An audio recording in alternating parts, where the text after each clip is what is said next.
오늘 성경 본문은 사무엘하 6장 1절부터 11절까지입니다.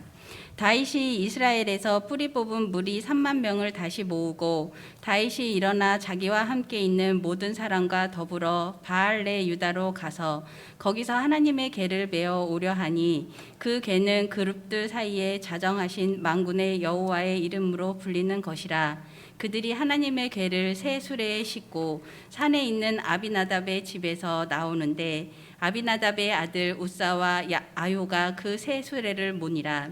그들이 산에 있는 아비나답의 집에서 하나님의 궤를 싣고 나올 때에 아요의 궤 앞에서 가고 다윗과 이스라엘 온 족속은 잣나무로 만든 여러 가지 악기와 수금과 비파와 소고와 양금과 재금으로 여호와 앞에서 연주하더라.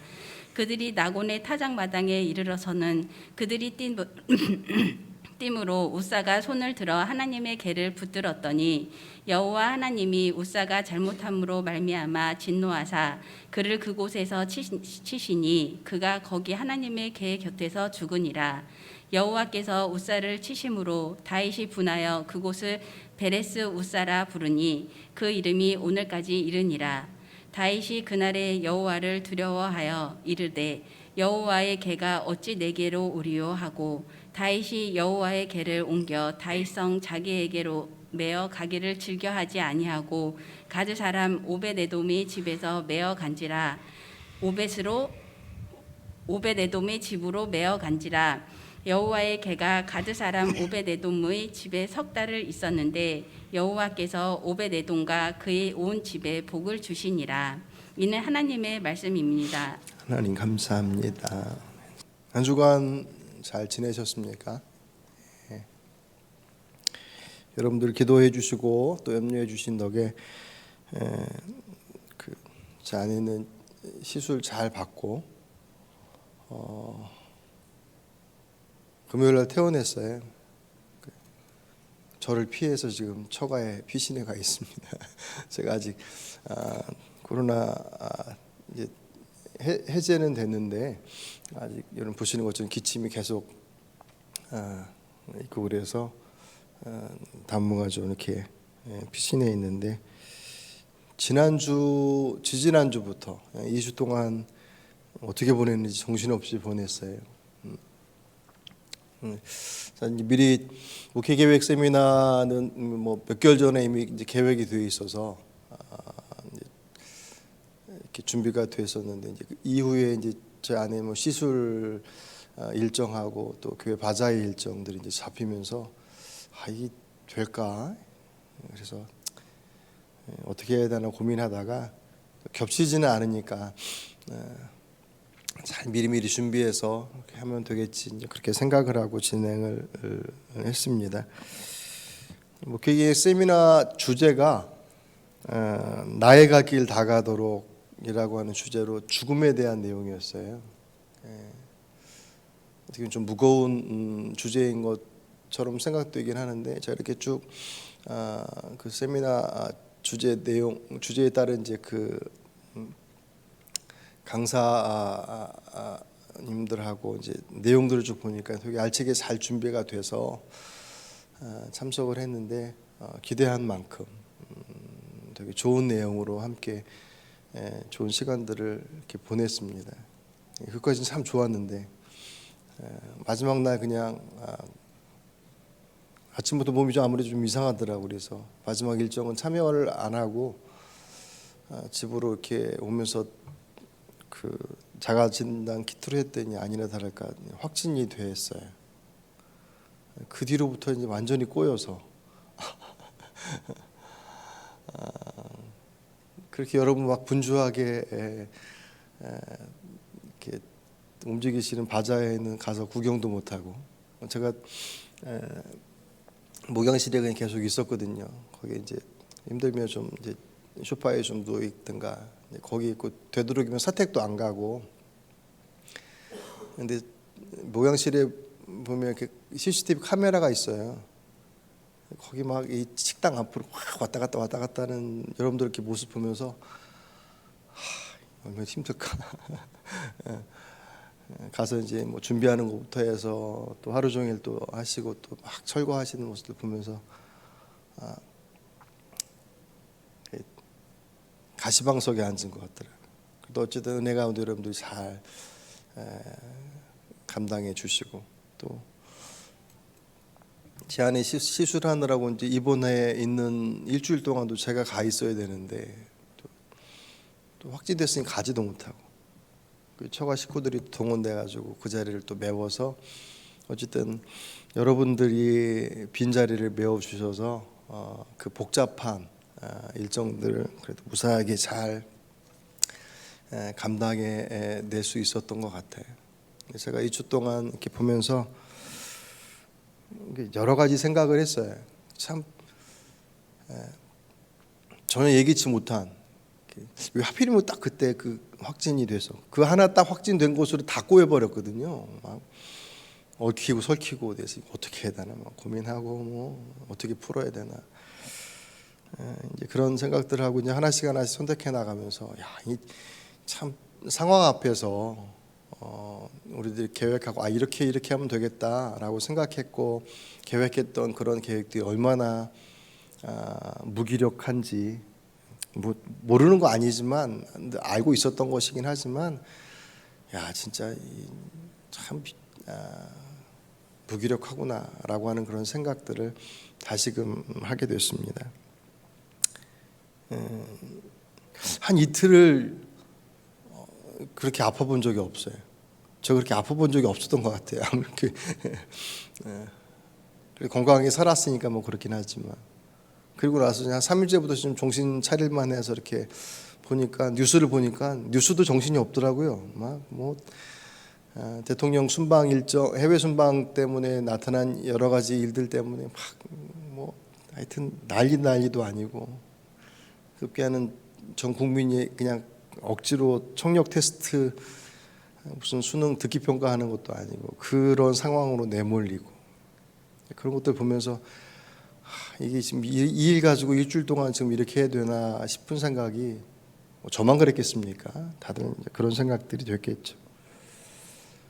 그냥 내가 실수했다고 사과 한마디 하면 사실 풀어갈 수 있는 일이라고 생각되는데 또 막상 사과하면 또 뭐 이러저런 얘기는 있긴 하겠죠. 하지만 그래도 그 얽힌 것들이 그렇게 계속 복잡하게 얽히지는 않았을 텐데 이제 계속 얽히니까 이제 해명하기 위한 내용들이 계속 억측과 억측으로 계속 또 쌓여지고 어떻게 풀어갈지 잘 모르겠습니다.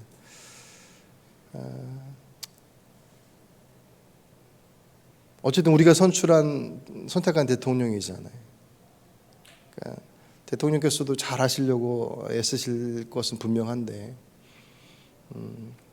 근데 진짜 국민을 위해서 그리고 나라를 위해서라고 하는 믿어달라고 하는 그런 어떤 그 외침이나 그 내용들이 정말 믿고 싶고 정말 그렇게 잘 되어야 된다는 소망들을 가지고 있는데 자꾸 보여지는 내용들은 그것과는 다른 모습들을 보이니까 그러니까 사실 안타까운 것이죠.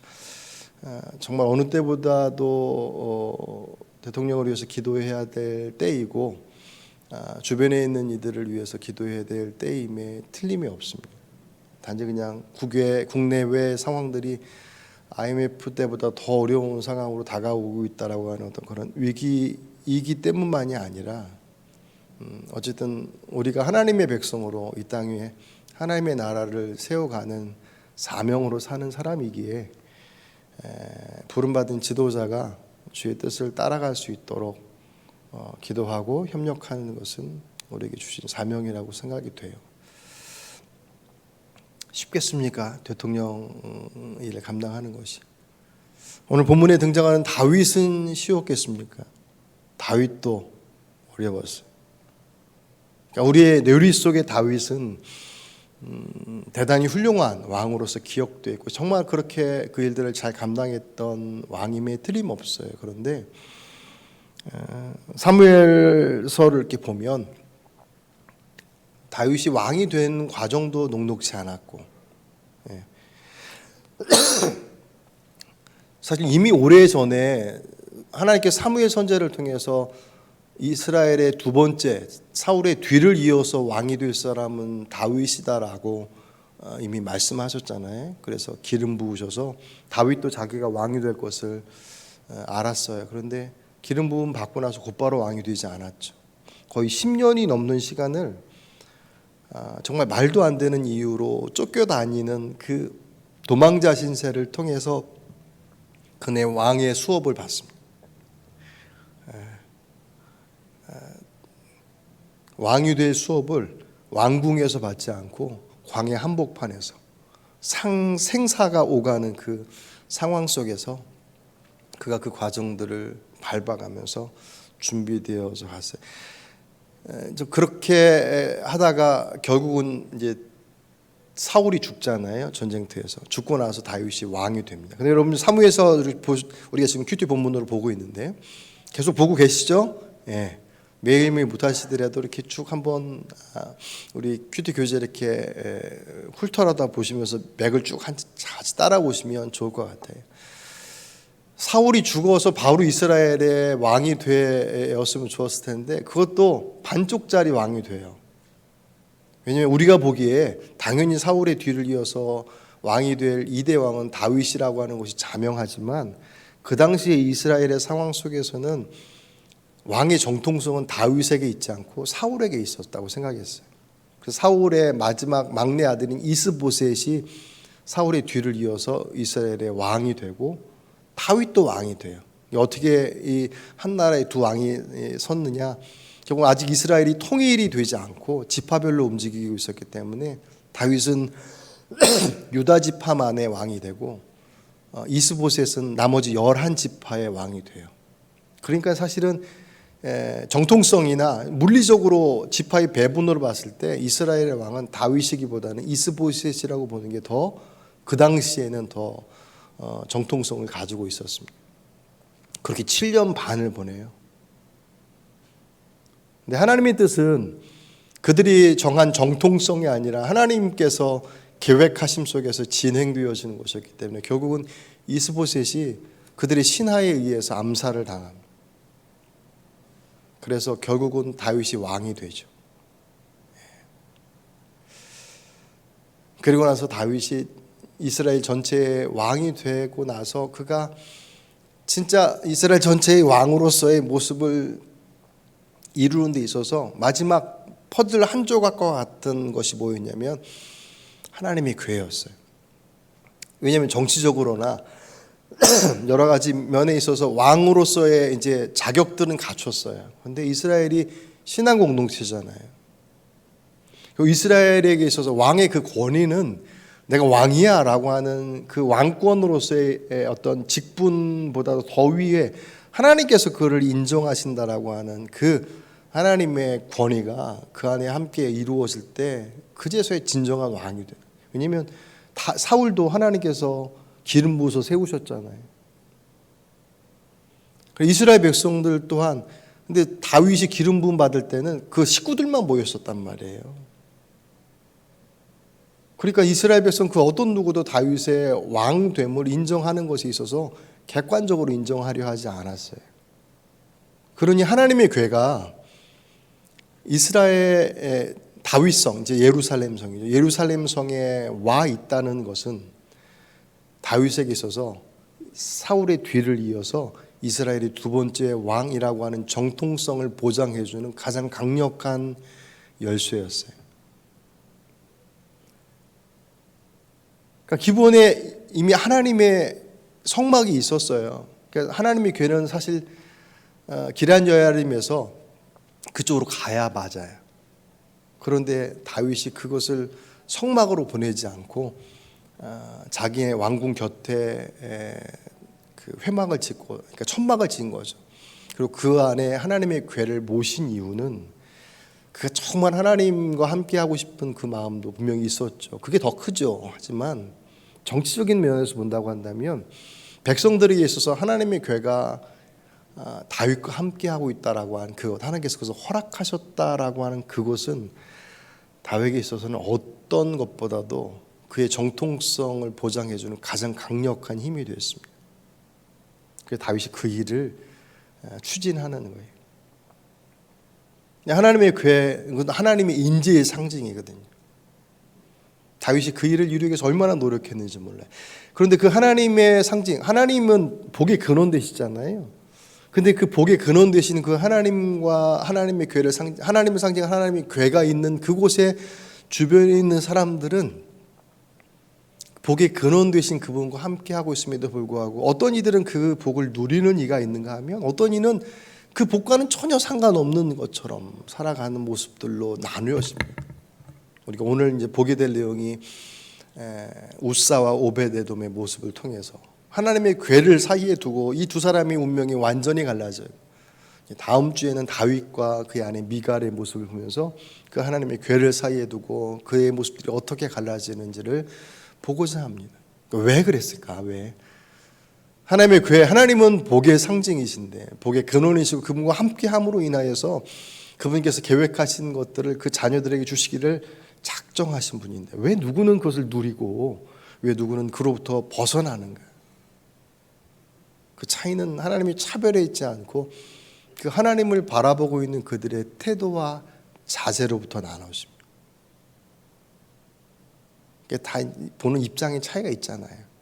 좀 적절한 예는 아니지만 요새 한참 이슈가 되고 있으니까 똑같은 말을 들었는데 누구는 바이든이라고 하고 누구는 날리면이라고 누구는 발리면이라고 그러고 막 나오잖아요. 그게 귀의 청력의 차이도 있겠지만 듣고 싶은 것을 듣고 싶은 것도 분명히 있을 거란 말이에요. 하나님의 궤가 누구에게 있어서는 모두가 다 그분을 인해서 복받기를 원했을 텐데 누구에게서는 그것이 그 약속되어진 것을 누리는 사람이 되고 누구에게서는 전혀 그가 원하지 않았었던 그분과 함께 있었는데도 불구하고 복이 아닌 오히려 화가 되어지는 모습들로 나눠진 그 이유가 도대체 무엇인가? 그거를 보면서 오늘 우리들의 모습, 오늘 이 자리에 예배하러 오신 여러분들 또한 저도 그렇고 하나님을 예배하고 하나님을 믿는다라고 하는 것이 그의 자녀가 되어지고 그분께서 약속하신 것들을 기대하는 마음들을 갖는 것이 그게 어떻게 잘못될 수 있겠습니까? 복을 얘기하는 것은 결코 문제가 되지 않아요. 복이 목적이 될 때 이제 거기서부터 문제가 발생하지 그분과 함께하는 그것이 주님이 주시는 평화와 주님께서 다스리시는 그 은혜가 누려지는 것은 주의 백성들이 주신 권리입니다. 없는 걸 이상하게 여겨야 돼요. 내가 가지고 있는 어떤 것이 나를 평안하게 이끌고 있다고 생각하는 그것이 수정되어야 될 것이지 내가 그분과 함께하고 있는 형편은 참 안 좋은데 그 형편에 막 휘둘리지 않고 내가 내 삶을 그래도 견고하게 이끌어갈 수 있는 평화가 있다면 그게 하나님 주신 평화 아니겠습니까? 그 풍랑 속에 막 언제 뒤집어질지 몰라요. 그런데 그 키를 잡고 있는 선주가 있어요. 어디로 가야 할지 알아요. 그 배는 풍랑 속에 있지만 여전히 가야 할 길을 견고히 잡고 가지만 아주 태평한 바다 속에서 잔잔하게 떠있는 배일지라도 그 배에 선장이 없으면 그 배는 난파된 배예요. 우리 인생의 삶의 주권이 그분의 손에 쥐어져 있을 때 인생이 아무리 뒤집어질 것 같은 풍파 속에 있다 할지라도 그 배는 난파선이 아니에요.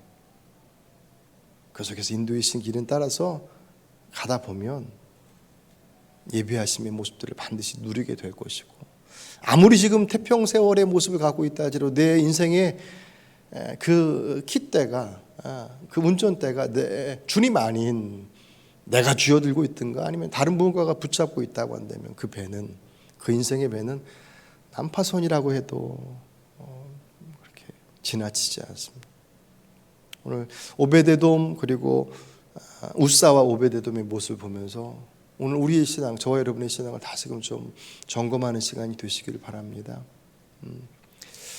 사실 우사와 오베데돔이 하나님의 궤라고 하는 주제로 놓고 볼 때는 이 두 집안은 비교 불가예요. 왜냐하면 여러분 오늘 본문에서 오베데돔의 모습이 우사의 모습이 우사 개인의 모습으로 등장하기 전에 그 안에 아미나답의 집이라고 그렇게 표현이 되어 있습니다. 그러니까 아비나답은 우사의 할아버지예요.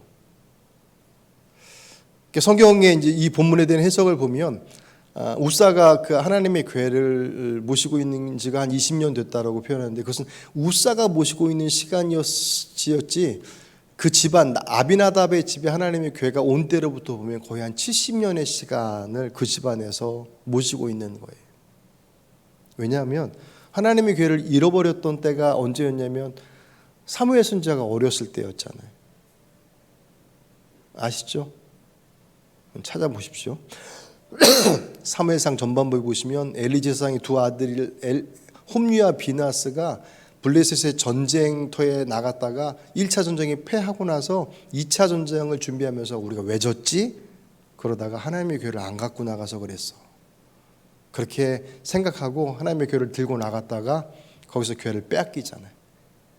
그때 사무엘은 어린아이였어요. 그때 빼앗겼던 하나님의 교회가 블레셋에서 6개월을 돌아다니면서 블레셋을 초토화시켜버렸습니다. 그리고 그들이 어쩔 수 없이 하나님의 교회를 암소 2마리에다가 새술에다 실어가지고 이스라엘로 보냈어요. 도저히 감당할 수 없어서. 그렇게 해서 하나님의 교회가 이스라엘로 들어왔습니다. 그때로부터 이 아비나답의 집에서 하나님의 교회를 보관해 왔어요. 그러니까 사무엘이 어렸을 때고 지금 이제 오늘 본문의 내용들은 이제 사무엘을 지나서 사울을 지나서 다윗이 왕이 될 때까지 왔으니까 어림잡아 70년이에요 최소한. 그러니까 아비나답의 집은 하나님의 교회 아무도 관심을 두지 않았을 그 무관심의 상황 속에서 그 집안은 그 하나님의 교회를 보관하고 있습니다. 모시고 있었어요. 얼마나 귀한 일을 한 거예요. 우리가 보기에 지금 하나님의 교회가 하나님의 임재의 상징이라고 하는 것으로 고백하지만 그 당시 그들에게 있어서 이스라엘의 영적 상황들은 그 하나님에 대한 교회에 대한 하나님에 대한 관심이 그만큼 무뎌졌던 시대였습니다. 그 암울한 시대 속에서 그 하나님의 교회를 묵묵히 지켜왔던 집안이 아비나답, 곧 우사의 집안이었어요. 70년 동안. 7년도 아니고. 하나님 보시기 얼마나 귀했겠습니까? 반면에 오베데돔은 오늘 본문을 보시면 아시겠지만 3개월을 모셔 단 3개월. 그러니 70년을 모셨던 집안과 3개월을 모신 집안을 물리적으로 대비가 되겠어요? 되지 않죠. 그런데 아이러니하게도 그 결과는 정반대로 나타납니다. 우사는 그로 말미암아 죽음을 맞이하고 오베데돔의 집은 오베데돔만이 아니라 오베데돔의 집안까지 복을 받았다 그랬어요. 이상하지 않습니까?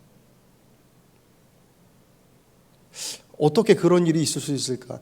그 내용을 본문에서 그 과정들을 살펴보면 우리가 찾아볼 수가 있는. 우사가 하나님의 교회를 지키고 있을 때 다윗 왕으로부터 연락을 받죠. 하나님의 교회를 모시러 갈 거다.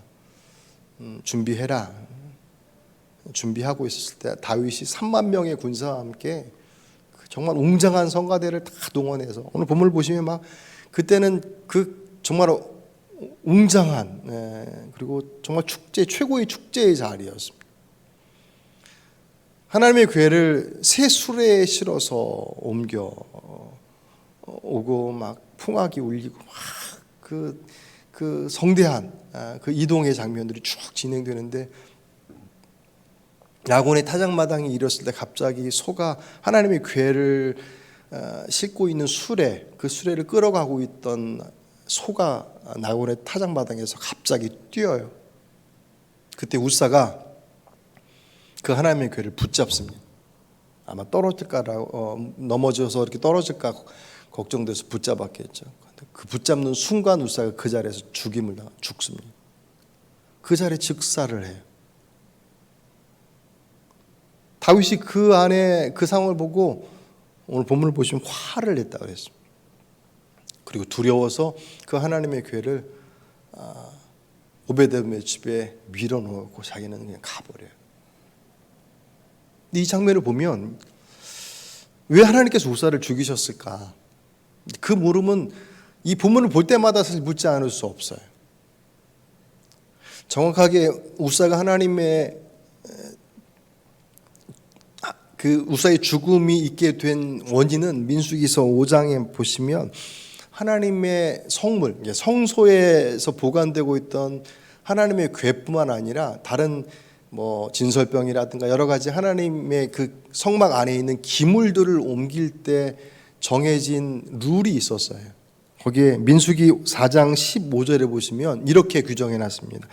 진 이동을 앞두고 이렇게 아론과 그의 아들들이 거룩한 물건들과 그 물건에 딸린 모든 기구를 다 쌓아놓으면 비로소 고핫 자손이 와서 그것들을 둘러매고 간다. 이때에 거룩한 물건들이 그들의 몸에 닿았다가는 죽는다. 이게 이제 그 성소 안에 있는 기물들에 대한 하나님의 정해주신 룰이었어요. 아론과 제사장들이 기물들을 다 쌓아놓으면 이제 고핫 자손들, 레위인들이에요. 그들은 와서 그것을 그냥 옮기는 역할만 했습니다. 특별히 이제 하나님의 궤는 네모나게 생겼어요. 높이가 60cm에다가 길이 폭이 1m 20 정도 되고 직사각형의 상자와 같은 것이었습니다. 근데 양 모서리 네 군데에 고리가 달려서 그 고리에 이렇게 이 막대기를 꽂아서, 막대기로 표현 그렇죠, 봉을 꽂아서 앞뒤에 네 명이 어깨에 메고 이동하게 되어 있었어요. 그게 하나님의 궤를 이동하는 방법이었습니다. 그런데 어찌된 일인지 다윗과 함께 하나님의 궤를 우사의 집에서 옮길 때는 그들이 어깨에 매지 않고 수레에다가 실어서 옮겨요. 첫 번째 말씀에서 어긋나는 장면이고, 두 번째 그렇게 옮겨오다가 나곤의 타작마당에서 소가 갑자기 뛰자 하나님의 궤가 떨어질까 생각됐겠죠. 우사가 그것을 터치해요. 아까 민수기 4장 15절에 말씀봤던 것처럼 그것이 너희들의 몸에 닿을 때 죽으리라 말씀하셨는데 그가 그것을 붙잡습니다. 터치해요. 그래서 그 자리에 죽어요. 그래서 정확하게 우사가 죽은 이유는 이 두 가지예요. 이 말씀을 어겨서 죽은 거구나. 그런데 가만히 생각해 보면 이렇게까지 하셔야 될 일인가 생각이 드는 거죠. 왜? 말씀드렸던 것처럼 우사의 집안이 7년도 아니고 70년 동안 모든 사람들이 열과하면서 서로가 우리가 보관하겠다고 막 서로가 힘쓰고 막 이렇게 경합을 벌여서 우리 집안에서 이제 하나님의 궤를 맡겨놓을 거야, 맡아놓을 거야 라고 그렇게 선택된 것이 아니라 모두가 다 잊어버려서 그냥 아무 관심을 두지 않은 무관심 속에서 그냥 묵묵하게 하나님의 궤를 모시고 있었던 집안이에요. 그게 쉬웠겠습니까? 그리고 그렇게 해서 하나님의 궤에 모셔서 옮기는데 소가 훌쩍 뛴으로 인하여서 수레가 흔들거리니까는 이 직사각형의 언약궤가 흔들리면서 떨어질 것 같으니까 우사가 붙잡았어요. 다른 것도 아니고 소가 뛰어가지고 그 거룩한 하나님의 궤가 넘어질 수 있는데라고 하는 그 위기 속에서 붙잡은 그 우사의 그 마음, 그게 너 건드렸으니까 죽는 거야 라고 해서 하나님께서 그렇게 바로 그 자리에서 죽이실 필요까지 있었을까? 라는 생각을 갖는 게 과한 생각이었습니다. 구약의 하나님은 대단히 엄한 하나님이긴 하지만 신약에서 나타나는 은혜의 하나님만큼이나 구약 속에 그 곳곳에 이스라엘 백성을 향한 하나님의 마음이 얼마나 잘 나타나는지 몰라요. 전쟁 속에서 하나님께서 막 진멸하라 그리고 막 죽이고 막 심판하시는 장면이 많이 나오니까 그 하나님은 대단히 무서운 분으로 나타나지만 이스라엘의 출애굽의 여정 속에서 하나님은 얼마나 오래 참으시고 인내하시는지 몰라요. 뻔히 아침마다 만나를 통해서 먹이고 입히시고 다 하신데도 불구하고 늘 불평 가운데 언제까지 이렇게 해야 되냐고, 매일 먹여주니까 이제 고기 먹고 싶다고 그러고 목마르다고 그러고 막 그 일들을 늘 번갈아 하고 있는 그들의 모습을 하나님께서 참으시고 기다려 주시는 거예요. 그랬던 하나님인데 70년 동안 그 하나님에게 외면 속에 있었던 하나님에게를 지켜낸 그 집안의 우사를 한번 건드렸다고 해서 그것도 넘어지려고 하는 것을 붙잡았다라고 하는 이유로 주님께서 어겼어, 안 돼, 죽어, 그렇게 말씀하시겠느냐. 하나님의 성전과 하나님의 일하심의 모습과는 대치되는 모습이에요. 그럴 만한 이유가 있겠죠. 단지 기계적으로 만졌으니까 넌 죽어야 돼 라고 하는 것의 의미이기보다도 왜 만졌느냐. 넘어지려고 하는 거 만졌어요. 네, 거기까지는 오케이. 하지만 그것을 풀어가는 열쇠는 그 앞으로 가서 왜 어깨에 메고 가라고 하는 말씀을 따르지 않고 수레에 싣고 갔느냐가 열쇠의 포인트예요. 분명히 성경에는 하나님의 교회를 고핫 자손들이 어깨에 메고 이동할 것에 대해서 기록하고 있어요. 다윗이 몰랐을까? 모르지 않았어요. 알았어요. 오늘 6장 2절에 보셔도 그들이 메고 가려 할 때부터 해서 뒷부분에 보시면 다윗은 하나님의 길을 메어서 이동해야 된다는 걸 이미 알고 있었어요. 그런데도 불구하고 새 수레에 실려서 옮겨오는 것을 허락해요. 왜? 이것은 우사와 아효의 고집이었을 것이라고 봐요.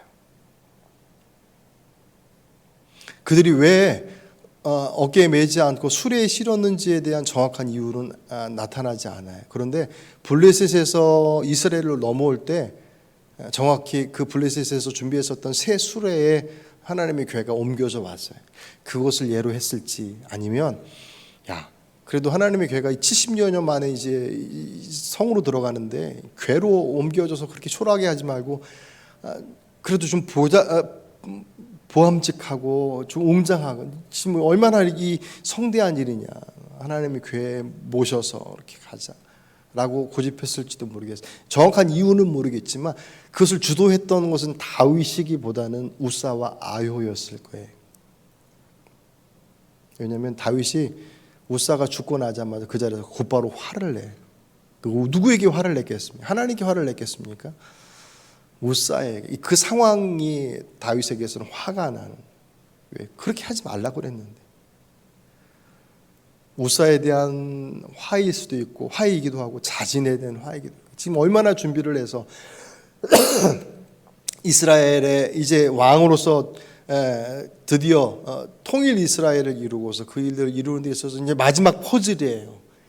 그 정말 중요한 일을 이루는 데 있어서 그 마지막 퍼즐을 이루는 그 절대적인 순간에 우사가 고집 부리는 바람에 그 일을 이루지 못했다라고 하는 것에 대한 원망.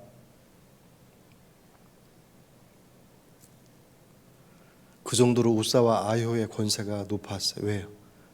70년 동안 지켰다니까요.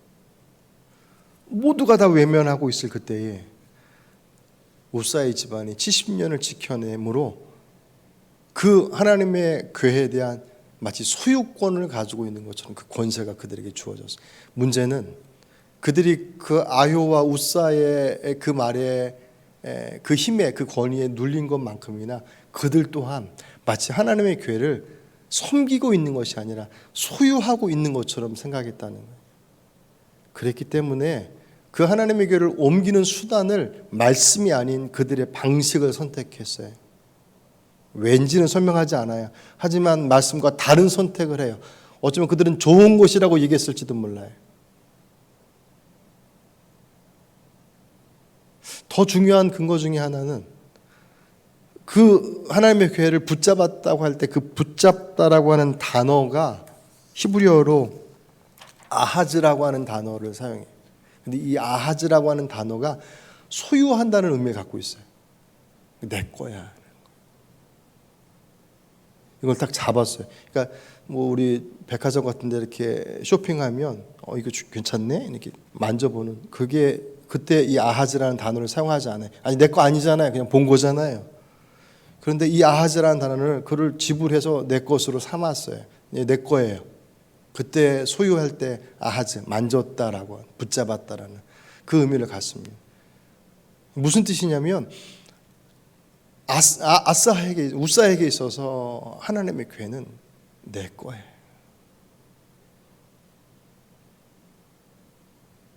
오랫동안 섬겨왔었던 그들의 수고, 헌신과 그의 노력들이 어느 순간인지 몰라요. 그 순간부터 그것이 그들에게 자랑이 되어버렸어요. 그의 힘이 됐어요. 그 힘이 얼마나 컸는지 다윗 왕도 그 권위 앞에 물러섰어요. 그래, 너희들이 수고했으니까 너희들이 방식을 따를게 라고 할 정도로 그 권위의 힘이 막강했습니다. 우사는 그 권위에 힘에 더해져서 그는 하나님을 섬기는 자가 아니라 하나님을 이용하는 자처럼 돼. 하나님의 괴로 인해서 그들의 명성이, 그들의 이름이, 그들의 권위가 높아집니다. 우사가 하나님의 궤를 수레에 싣고 하나님의 궤를 만졌잖아요. 왜 나곤의 타작마당에서 하나님의 궤가 소가 뛰었는지 설명하고 있지 않지만 어느 신학자는 그렇게 얘기해요. 하나님께서 하나님의 궤를 탈취하려고 하는 이들로부터 보내신 경고였었다. 이거 내 거야 라고 얘기하는 그 우사와 같은 마음을 가지고 있는 이들에게 아니 네게 아니야 라고 말씀하신 하나님의 경고였다는. 우사는 그 경고를 들을 새 없이 만져 붙잡음으로 인해서 단지 그것은 터치의 문제가 아니에요. 물리적으로 그냥 기록되어 있는 것을 어겼기 때문에 죽은 것이 아니라 이미 그는 그 마음속에 하나님을 섬기는 자가 아니라 하나님을 조종하는 자, 하나님을 다스리는 자처럼 되어버렸습니다. 그게 참 두려운 거예요. 70년을 헌신했던 사람이었는데 그 헌신의 마지막 결말이 자신의 모습들을 잘 다스리지 못함으로 인하여서 하나님을 섬기는 자가 아닌 하나님을 이용하는 자처럼 되어버려요. 다윗이 그것을 보고 화를 내고 나서 두려워했다고 했잖아요. 그 장면을 보면 다윗이 그 마음속에 다윗 스스로도 아마 그런 작은 부분들이 분명히 있었던 것 같아요. 아까 초대에 제가 설명해 드렸던 것처럼 하나님의 궤가 예루살렘 성으로 들어오면 이제 자신에 대한 왕권에 대해서 정통성을 시비할 사람이 아무도 없어요. 왜? 성막으로 가야 될 하나님의 궤가 성막이 아닌 예루살렘 성, 다윗의 왕궁 옆에 만들어 놓은 그 천막에 하나님의 궤가 있는데도 아무런 문제가 되지 않아요. 하나님께서 인정하신 거예요. 올라가는 그 마지막 퍼즐이 되어진. 그렇다고 다윗이 정말 정치적으로나 인간적으로만 세속적으로 생각해서 그 일을 했다라고만 볼 수는 없어요. 그는 정말 하나님을 경외하고 그 하나님의 주권을 인정했던 사람이에요. 그럼에도 불구하고 그 한편에는 이렇게 하면 될 수 있지 않을까라고 하는 그 인간적인 마음이 분명히 있었던 거예요. 그것이 하나님께서 우사를 통하여서 멈추게 하십니다.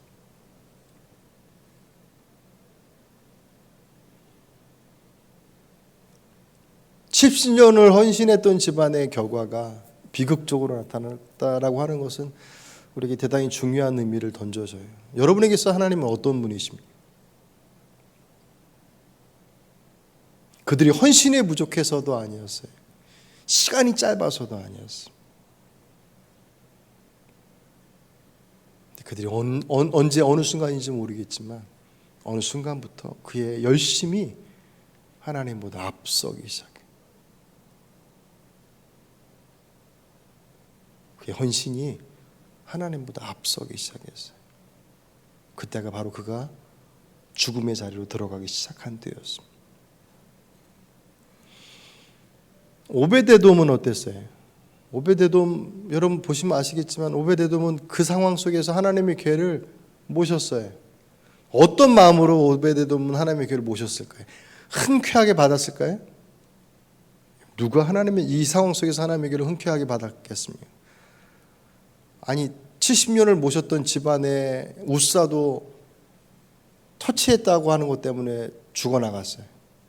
그 모든 것들을 주관했던 다윗이 두려워서 하나님의 궤를 밀어넣고 도망가듯이 가버렸습니다. 그 어떤 누가 그 하나님의 궤를 모시고 싶었겠습니까? 오베데돔은 하나님의 궤를 모시고 싶어서 자원하기보다는 어쩔 수 없이 떠맡았어요. 그 본문의 내용에서 보시면 하나님의 교회를 받았을 때 그 상황들이 능동태가 아니라 수동태예요. 어쩔 수 없이 받은 거예요. 맡겨져서. 그런데 그 이 집안에 3개월 동안에 무슨 일이 있었어요? 어떻게 복을 받았는지 몰라요. 그런데 사람들이 보기에 야, 저 집은 하나님의 교회를 모시더니 저렇게 됐어 라고 할 만한, 자기의 개인적인 간증이 아니라 사람들이 보기에 틀림없이 하나님의 교회를 모신 것 때문에 받은 복이야 라고 할 만한 그 무언가가 들 앞에 보여졌어요. 오베데돔 개인만이 아니라 그의 집안까지라고 확장되었습니다. 오베데돔이 어떻게 했기에? 어떤 마음에 했겠습니까? 두려움이었겠죠. 내가 정말 할 수 있을까?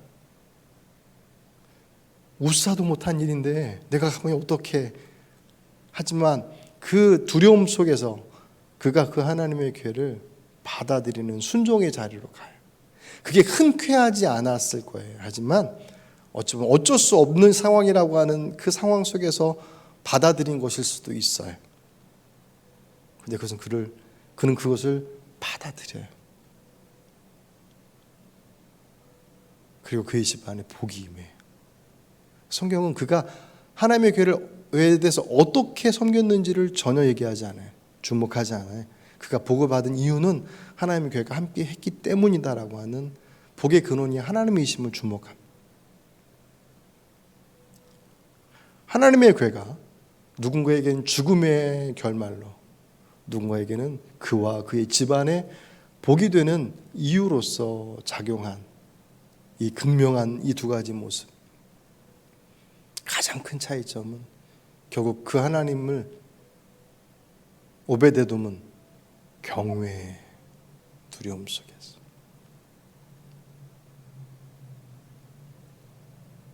우리 안에서 하나님을 경외함이 빠져버리면 우리들이 신앙의 여정은 이익이냐 아니면 손해냐라고 하는 계산 속에서 복잡한 시장터가 되었습니다. 하나님을 경외하는, 하나님을 하나님으로서 인정하지 않고, 하나님을 인정하지만 그 하나님을 하나님으로서 경외한다라는 것은 그분을 높여, 내 마음속에 내 마음대로 할 수 없어. 그 하나님의 은혜 가운데 주님께서 누구든지 들어와, 언제든지 들어와 라고 하시지만 그 하나님의 은혜 가운데 있는 이는 그렇다 해서 내 마음대로 할 수 있는 것이 아니다라고 하는 것을 자명하게 알아요. 그 하나님의 경외함이 사라져버리면 우리 안에 내가 이 일을 해서 이익을 얻을 것인가 아니면 손해를 볼 것인가 하는 그 복잡한 계산만 남습니다. 시장터에서, 장터에서 조금 더 많이 받고 싶어, 좀 더 남기고 싶어 라고 하는 장사꾼과 사는 사람이 그 계산이 오가는 것처럼 하나님을 경외하는 그 믿음이 우리 안에서 사라져버릴 때 우사의 모습들이 우리 안에서도 얼마든지 존재할 수 있습니다. 말씀을 정리하면 여러분에게 있어서 하나님은 어떤 하나님이십니까? 오늘 여러분들은 어떤 마음으로 하나님께 예배하십니까? 우리가 예배하는 이 시간, 여러분들이 맡겨주신 그 모든 시간, 단지 우리들의 이 예배 이 시간만을 두고 본다면, 우리가 맡고 있는 모든 시간과 자리와 드림의 모습들이 하나님 앞에서라고 하는 것을 빼버린다면, 뺄 수가 있겠어요? 뺄 수 없죠. 하나님 앞에 예배하는데. 하지만 그 하나님을 경외함으로 보지 않는다면, 마치 버릇없는 손주가 할아버지 수염채 잡고 흔드는 것처럼 그 하나님의 은혜를 오용하고 그리고 망각함으로 인하여서 그 하나님의 경외함을 우리 안에 상실한다면 이 예배는 오베데돔에 드려지는 예배가 아닌 우사가 드리는 예배가 될 수 있어요. 그 하나님 우리에게 복 주시기를 작정하신 분이십니다. 믿으십니까? 그 하나님을 경외하시길 바랍니다. 그 하나님 때문에 그 일을 감당하는 그 순간, 그 자리가 어쩔 수 없는 자리에 흔쾌하지 않고 불편하고 어려움의 자리이지만 주님 때문에라고 하는 그 믿음으로 그 자리를 지킬 때 주께서 그와 그의 집안에 복을 주셨던 것처럼 오늘 저와 여러분의 삶의 자리도 그와 같지 않겠습니까? 모쪼록 하나님의 영광이 오늘 여러분 안에서 우사와 같이 하나님을 이용하고 하나님의 능력을 취하려고 하는 그런 모습들이 아닌 그분을 경외함으로 그분의 인도하심 가운데 함께 동행함으로 인하여서 주께서 약속하신 바 그 풍성하신 은혜들을 여러분 안에서 온전히 누릴 수 있고 또한 전할 수 있는 복된 믿음의 사람, 그런 믿음의 가정이 되시길 주의 이름으로 축복합니다.